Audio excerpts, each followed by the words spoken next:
Well, this is obviously a very exciting day.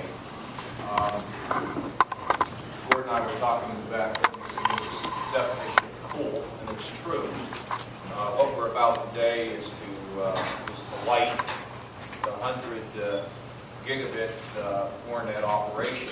It is the, let me see if I can break this down. You know, last week, Gordon and I had explained data analytics, and now we have to explain OARnet.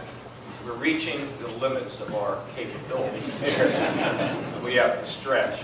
But really what this is an ability. You know, we think about 4G, right? This is like 4G times a billion. I mean, this is the real thing where we can send an amazing amounts of data so that, in fact, videos, file transfers, the kinds of things that can be used at great distances to communicate back and forth to people who are engaged in anything from the development of businesses to the practice of medicine. It is an unlimited potential for the state of Ohio. One of our gentlemen that is here today is actually creating a company here. He lives in California, and he's creating a business here as a direct result of OARnet. People don't really know across the country about OARnet, but they're going to find out about it. And as a result, they're going to want to be here. People are going to want to flock here because this is like one of those newfangled flying machines, okay? Back in the old days with Wilbur and Orville, you know, they're like, what is that thing? And for those that have ever watched the History Channel, you know, it's like that newfangled four-wheel thing that knocked the horse out. And by the way, we love the horse because it never breaks down. Well, we know what happened to the automobile industry. And then when we stop and think about just the internet, the basics of it, and what it meant for the world, I mean, we'll never go backwards on this issue of communication. And now this is the super-powered, super fragilistic internet activity that will bring progress, and in some cases, Dr. Ali Rezai is here. As you know, he is the pioneer of the brain, and he's here at Ohio State. He will tell you he's so excited about the potential, including not just communicating with physicians in operating rooms here in Ohio, but around the country.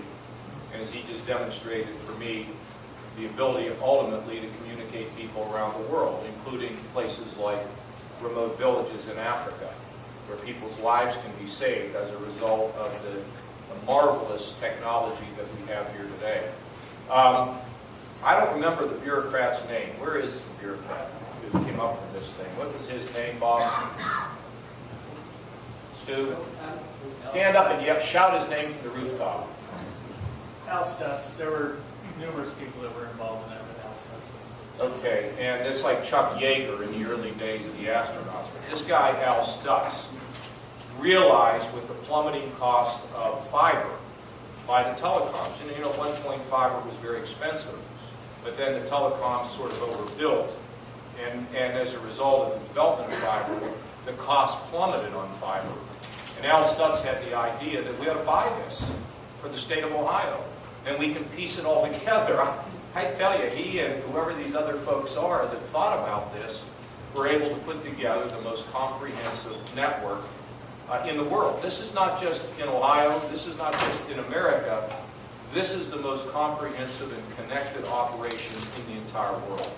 And it is it's just absolutely thrilling to have it here right on the campus of Ohio State. But of course, it's going to hook all of our brothers and sisters across all the educational institutions in the state, including, Gordon, a chance to hook up people in southern Ohio and give them a chance to experience some prosperity. And Jim Petro is here, who's done a fabulous job as the chancellor. He gets so excited about this because of the ability to really get children, students, excited about education in so many different ways, and we will hear from him later. So I think we ought to watch now the OARnet video, and if we could